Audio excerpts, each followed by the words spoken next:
Bon, les mecs, vous, je suppose que vous êtes super fans de Power Rangers ou des Tortues Ninja ou des deux. Donc, je pense que ce sujet va vous faire plaisir. En tout cas, moi, je peux pas vraiment dire que j'ai été un immense fan des Power Rangers lorsque c'est sorti en France. Par contre, les Tortues Ninja, ouais, c'est pas toute ma vie, mais pas loin.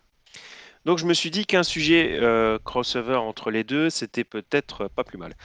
Donc, c'est en juillet 2019 que l'on parle pour la première fois d'un crossover Mighty Morphin Power Rangers et Teenage Mutant Ninja Turtles. Qui est ce on? En fait, ils sont trois. Alors, tout d'abord, tu as Boom Studio qui édite les Power Rangers, tu as IDW qui édite les Tortues Ninja, et tu as Nickelodeon qui est le entre guillemets, véritable propriétaire des Tortues Ninja. Euh, et si ça vous dérange pas, à partir de maintenant, on va rester sur ces appellations-là, hein, clairement. On va dire Power Rangers au lieu de Mighty Mighty Power Rangers, Mighty Morphin Power Rangers, et on va dire Tortue Ninja au lieu de Teenage Mutant Ninja Turtles. Donc ça nous permettra de gagner bien 5 minutes. À la fin de la vidéo, c'est quand même pas rien. Donc, sans surprise, même si les trois étaient OK pour une idée de crossover, on ne parle pas là d'une série régulière, mais bien d'une mini-série de 5 numéros avec Ryan Parrott au scénario et Simone Di Meo au dessin. Donc, toujours sans surprise, le comic se veut accessible. Donc, oui, il vaut mieux connaître les univers, un minimum, la base, mais clairement, on ne te demande absolument pas d'avoir lu les dernières histoires des Power Rangers ou des Tortues Ninja. Donc ça, c'est déjà le gros point positif. La question des droits, je vais en parler un tout petit peu. Un tout petit peu. Pas vraiment des droits, mais en tout cas de la situation en France, ça, je vais en parler. Mais avant de parler de la France, puisque bah, c'est sorti d'abord aux États-Unis, on va commencer par les États-Unis. Donc le premier numéro, il est sorti en décembre 2019, mine de rien, ça date pas d'hier déjà, hein. Le synopsis, bon, il n'est pas bien compliqué. Les Power Rangers recherchent le Power Ranger vert jusqu'à New York, mais découvrent qu'il a rejoint les forces de Shredder. Et bien sûr, qui dit Shredder dit Martin. Les tortues.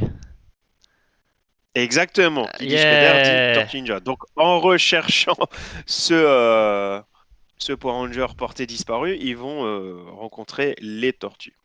Donc sans grande surprise, suite au succès du premier crossover, il y en a eu un deuxième, plutôt sobrement intitulé Mighty Morphin Power Rangers slash Teenage Mutant Ninja Turtles 2.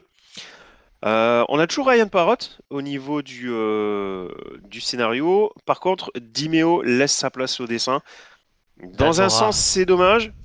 D'un côté, on récupère Dan Mora. Le GOAT. Donc, je sais pas c'est quoi l'équivalent peste et choléra, mais bénéfiquement parlant, je sais pas. On avait le choix entre un ange Scarlett et un chérubin. Johansson, Allez, Anna voilà. de Voilà, Armas. Allez, le beauf. Allez hop. voilà, bim, Allez hop. allez. Comment passer pour un gros beauf Si vous avez direct? un Voilà, c'est bingo, notre ami Martin. Bravo. voilà, bravo. Merci Martin. Si vous avez Merci, merci, merci. un Pour une bingo fois que c'est Radio pas Call moi. City, voilà, vous pouvez cocher la case beauf. Après, ça aurait pu être pire. Tu aurais pu me sortir genre le sein gauche de Scarlett Johansson et le sein droit de Scarlett Johansson. J'ai mes Comme limites. quoi, hein, ça va. Je reste soft, bien sûr. Mais c'est vrai que voilà, Simone Di Meo n'avait absolument pas à rougir de ce qu'il a fait. Il a fait du très bon taf. Par contre, Dan Mora, c'est Dan Mora, quoi. Donc voilà, clairement, on peut pas vraiment dire non plus qu'on avait perdu au change. Il est sorti en décembre 2022. Cette fois, les héros font équipe pour contrer d'anciens ennemis qui se sont alliés, mais surtout, je pense que vous le voyez ici, pour tenter de repousser une invasion venue d'ailleurs. Euh, et bah, comme d'habitude, suite au succès du deuxième numéro, ils ont annoncé un Mighty Morphin Power Rangers slash Teenage Mutant Ninja Turtles 3. Euh, Niveau scénario, je vous le mets dans le mille, c'est Ryan Parrott. Par contre, au niveau dessin, on a encore changé. On est de nouveau repassé sur un italien. Cette fois, c'est Vincenzo Federici. Alors, je pense que c'est Federici parce qu'il y a qu'un C, donc en théorie, ça ne devrait pas être Federici. Là, on est vraiment au tout début, hein. C'est-à-dire que pour l'instant, on n'a même pas la preview officielle, on a juste quelques crayonnés. Donc voilà, là, je vous en ai mis un. Mais comme vous pouvez voir, même si on n'a pas encore les couleurs, Franchement, ça a l'air d'être du tout bon aussi. En tout cas, moi, clairement, ça me donne envie. Comme quoi, bah franchement, c'est pas déconnant, hein. Tu as un scénariste qui gère plutôt bien et qui est là sur les trois, tandis que les dessinateurs, ils sont tous aussi bons les uns que les autres. Franchement, ça fait plaisir quand même à voir, quoi. C'est plutôt cool. Côté scénario, par contre, concernant ce troisième crossover, on le connaît, on le sait. Donc cette fois, c'est Krang et Rita qui laissent place à Lord Zerd et à Shredder, qui ont un nouveau plan pour éliminer leurs ennemis. Pas plus d'infos pour le moment. C'est vrai que le synopsis tient en trois lignes et le numéro n'est même pas encore sorti, donc je peux pas vraiment vous en dire plus. Mais voilà, en tout cas, visiblement, les ennemis cette fois seraient plutôt Zerd et Shrek et Shredder. À voir quelle est la direction que ça prend. Maintenant, si c'est au moins aussi correct que les deux premiers, il n'y a pas de raison pour que ça foire, hein. Je ne sais pas si vous aviez eu l'occasion de lire au moins le tout premier. N'hésitez pas à nous dire ce que vous en avez pensé. Ouais, ça va. Quoi? T'aimerais pas une alliance entre Lord Zerd et Shrek, c'est ça? C'est ça? Hein? Alors, en France, c'est un peu compliqué. Alors, il faut savoir déjà qu'en France, la position du marché français concernant les comics Power Rangers et les comics Tortue Ninja est déjà relativement compliquée, hein, puisque les Power Rangers, Glénat a abandonné, tandis que concernant les Tortues Ninja, c'est Soleil qui a abandonné avant d'être récupéré par iComics, qui a déclaré déjà plus d'une fois que c'était pas folichon, folichon. Donc, du coup, c'est un peu difficile de vraiment de se mouiller de les recevoir en France. Par contre, on a eu quand même le tout premier crossover qui est arrivé en France. Donc ça remonte, hein, déjà, c'était le 14 octobre 2020. Il était sorti pour 16,90 € à l'époque. Euh, et là, je vous ai mis l'image à droite. Il était même accompagné d'une tournée dédicace de Simone Di Meo.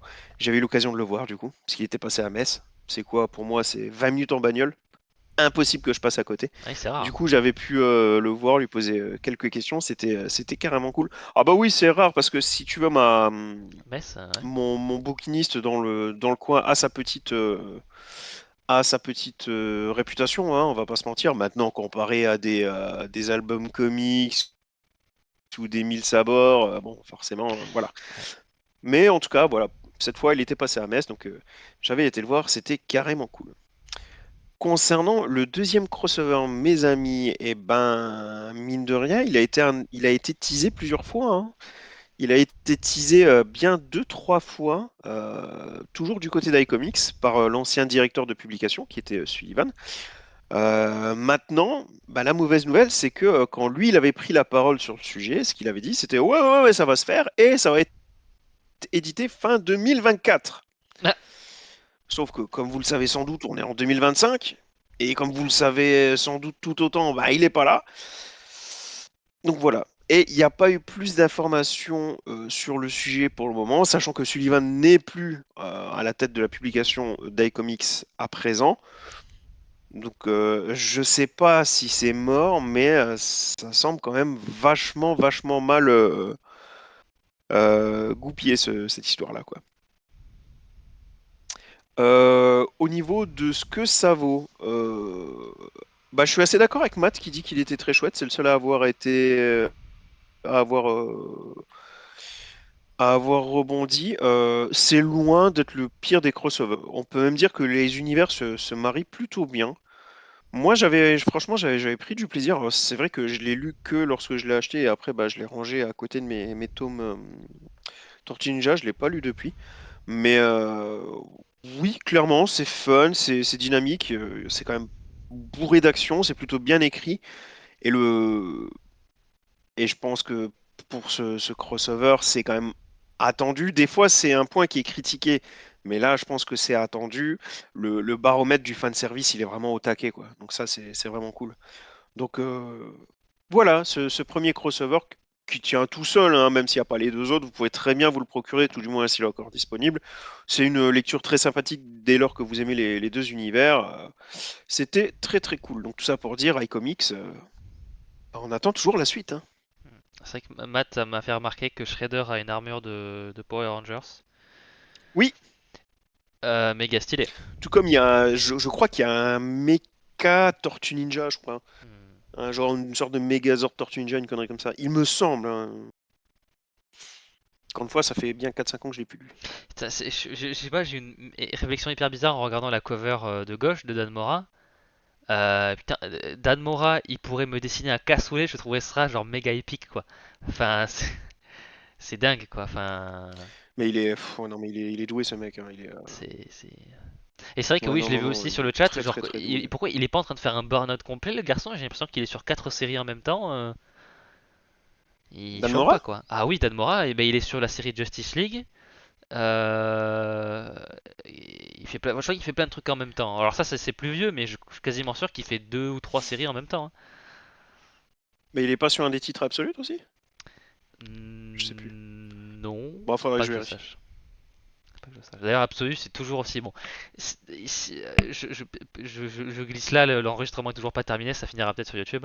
L'inventivité visuelle de Absolute Martian Manhunter, Mazette. On en reparlera quand on fera un sujet sur le premier arc, mais oh la vache, ça m'impressionne.